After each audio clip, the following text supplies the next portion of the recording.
La dynamique apportée par le gouvernement gabonais de la transition en matière de tourisme dans le pays pousse les opérateurs économiques de ce secteur à proposer de plus en plus d'activités diverses. Dans la province de Logoué-Maritime, par exemple, à 15 minutes de Port-Gentil, l'auberge des Trois-Rivières en est un exemple.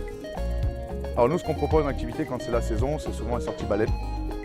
Donc on peut voir baleines, dauphins, orques, raimentards, beaucoup d'espèces qu'on ne croit pas qu'ils puissent venir, à part les baleines qu'on a souvent l'occasion de voir, mais il y en a d'autres.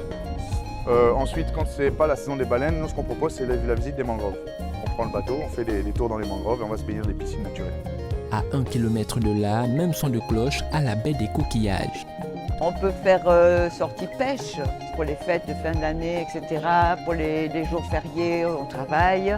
À la saison des baleines aussi, parce qu'on a les baleines qui passent, on les voit là, à l'œil nu.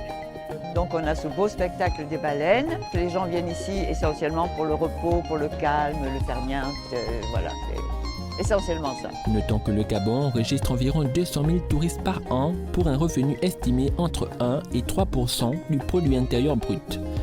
Pour booster ces chiffres et inciter les Gabonais à visiter davantage leur pays, le ministère gabonais du Tourisme a annoncé l'organisation de la première édition de la caravane touristique du Gabon.